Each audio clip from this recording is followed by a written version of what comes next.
નમસ્કાર, super prime ટાઈમમાં આપનું સ્વાગત છે. હું છું અક્ષય.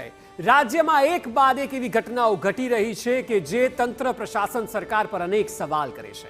વિરમગામની ઘટના બાદ રાધનપુર. આખરે સવાલ એ છે કે સિસ્ટમનો અંધાપો ક્યારે દૂર થશે?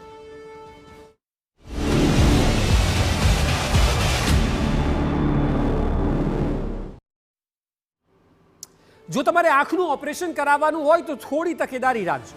આવું એટલા માટે કારણ કે આંખના ઓપરેશન બાદ દ્રષ્ટિમાં તકલીફ થવાની ફરિયાદો વધી ગઈ છે. વિરમગામના માંડલ બાદ હવે રાધનપુરની એક હોસ્પિટલમાં પણ 5 દર્દીઓ એવા છે કે જેની આંખમાં તકલીફ ઓપરેશન બાદ વધી ગઈ. તમામને સારવાર અર્થે અમદાવાદની સિવિલમાં ખસેડવામાં આવ્યા. સવાલ એ છે કે આવું થવાનું કારણ શું? કેમ ઓપરેશન દરમિયાન ગંભીરતાનો અભાવ જોવા મળી રહ્યો છે?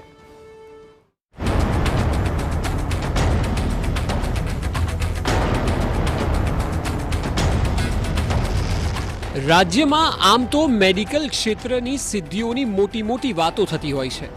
સરકાર હોસ્પિટલ્સ અને તેમાં સુવિધાઓને વાસ્તે ગાસ્તે લોકો સમક્ષ રાખતી હોય છે. પરંતુ સવાલ એ છે કે શું ખરેખર રાજ્યમાં હોસ્પિટલ્સ ગંભીરતાથી કામ કરી રહી છે? શું ખરેખર ગરીબ અને મધ્યમ વર્ગના દર્દીઓની સારવારને ગંભીરતાથી લેવાય છે? આવો સવાલ એટલા માટે કરવો પડી રહ્યો છે કારણ કે વિરમગામના માંડલ બાદ હવે રાધનપુરમાં શંકાસ્પદ અંધાપા કાંડ સામે આવ્યો છે. 5 દર્દીઓને ઓપરેશન બાદ દ્રષ્ટિમાં તકલીફ. દર્દીઓની ફરિયાદ વધતા અમદાવાદ સિવિલ લવાયા. આ છે રાધનપુરની આંખની હોસ્પિટલ. આ હોસ્પિટલમાં જે ફરિયાદ સામે આવી છે તે ખૂબ જ ચોંકાવનારી છે. આ અઠવાડિયે અહીં 13 દર્દીઓના આંખના ઓપરેશન થયા હતા. ઓપરેશન બાદ કેટલાક દર્દીઓને જોવામાં તકલીફ પડવા લાગી. એ સિવાય આંખમાં દુખાવો રહેવો અને સતત લાલાશ રહેવી તેવી ફરિયાદ પણ વધવા લાગી. ફરિયાદ ઉઠતાની સાથે જ તમામ દર્દીઓને અમદાવાદની સિવિલ હોસ્પિટલ ખાતે ટ્રાન્સફર કરવામાં આવ્યા હતા. અહીં દર્દીઓને લાવતા તેમની સારવાર હાથ ધરાઈ છે. 2 ફેબ્રુઆરી રાધનપુરમાં જે સર્વોદય હોસ્પિટલ છે ત્યાં 13 દર્દીઓને ઓપરેશન કરવામાં આવ્યું હતું અને એમાંથી અમુક દર્દીઓને જે ચેપ થઈ એમાંથી 5 દર્દીઓ મારે અહીંયા મોકલવામાં આવ્યા છે અને એમાંથી 2 દર્દીઓ જે છે એ ઓલરેડી પહેલાં વિસનગરમાં બતાવીને આવ્યા છે અને પછી અહીંયા એ લોકો રેફર થયા છે. લગભગ બધા પેશન્ટની જે ફરિયાદ હતી કે એ લોકોને દેખાતું નથી અને આંખમાંથી પાણી અને લલાશ છે અને દુખાવ છે અને લગભગ બધાની કોમન ફરિયાદો હતી.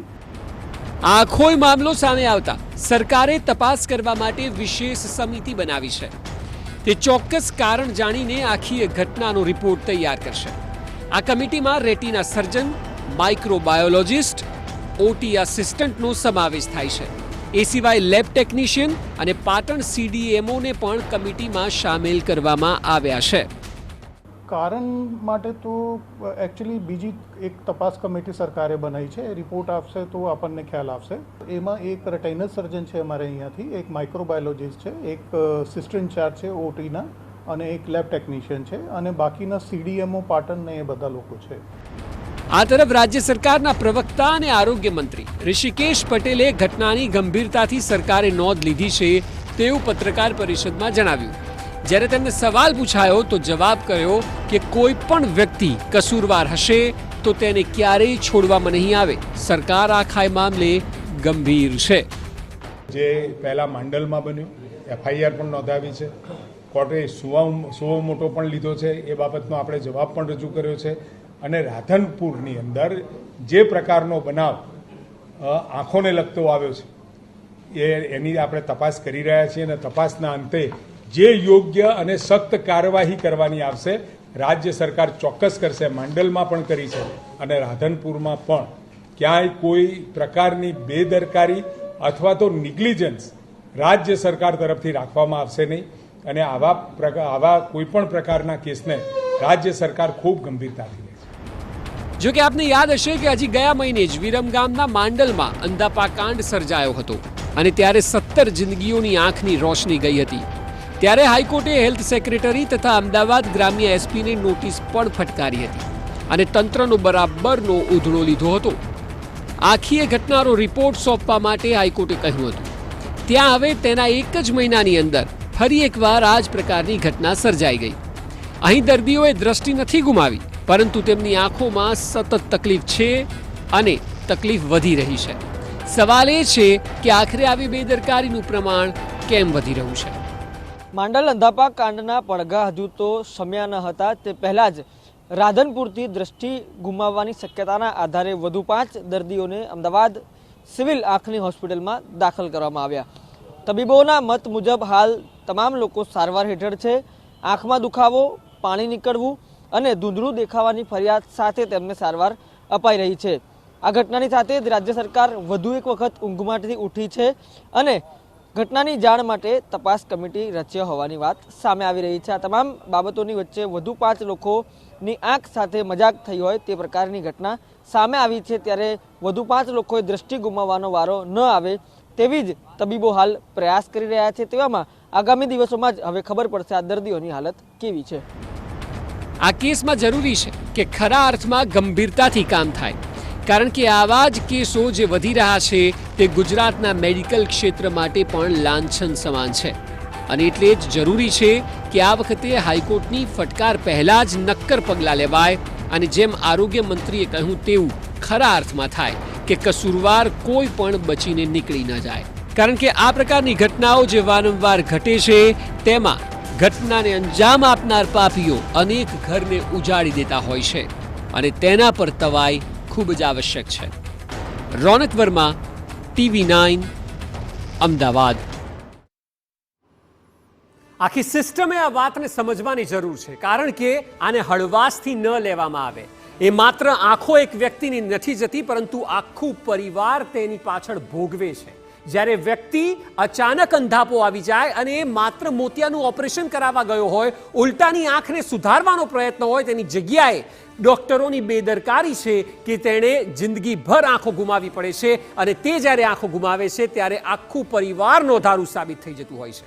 ત્યારે આપ કલ્પના કરો કે કોઈ પરિવારનો પિતા હોય, કોઈ પરિવારનો પુત્ર હોય, કોઈ પરિવારનો ભાઈ હોય કે માતા હોય, જ્યારે આંખો જતી રહે ત્યારે સ્થિતિ કેવી સર્જાતી હશે. અને એટલા માટે આ આખાય કાંડને લઈને સિસ્ટમનો અંધાપો અમે ટાઇટલ નામ આપ્યું છે, કારણ કે આખી સિસ્ટમ આ પ્રકારની જોવા મળી રહી છે. ત્યારે સવાલ એ છે કે રાધનપુરની આ ઘટનાના જવાબદાર કોણ? આપ ધ્યાનથી સમજો, 13 લોકોએ ઓપરેશન કરાવ્યું છે ને 13માંથી 5 લોકોના આંખની રોશની ધૂંધળી થઈ ગઈ. કલ્પના તો કરો, જ્યારે આંખને સારી કરાવવા માટે ગયા હોય, જ્યારે સરકારી હોસ્પિટલમાં વગર ખર્ચે અથવા તો ઓછા ખર્ચે દવા થતી હોય આશયથી ત્યાં ગયા હોય અને ત્યાં આંખો વગર પાછા આવવું પડે, આનાથી મોટી શરમજનક અને અફસોસજનક ઘટના શું હોઈ શકે? અને એટલા માટે આ ઘટનાના જવાબદાર કોણ?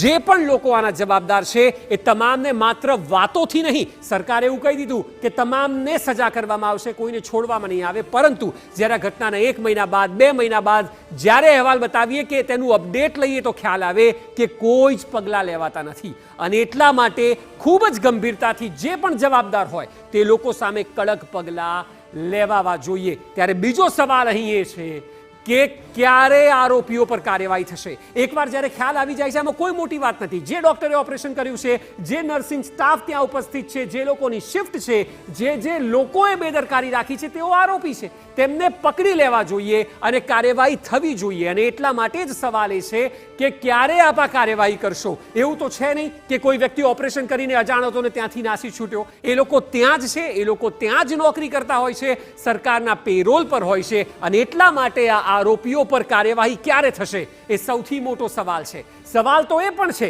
કે આ સારવાર કરો છો કે સારવારના નામે મજાક કરો છો? આપ કલ્પના કરો એક ગરીબ દર્દીની કે જે સરકારી હોસ્પિટલમાં એ આશાએ જાય કે મફત અથવા તો કમ પૈસાએ તેની સારવાર થાય, ત્યારે સારવારના નામે મજાક ચાલી રહી હોય તેવા આ અહેવાલ રોજ બતાવવા પડે છે. હમણાં માંડલની ઘટના છે જે વિરમગામની હતી અને ત્યારબાદ રાધનપુરની.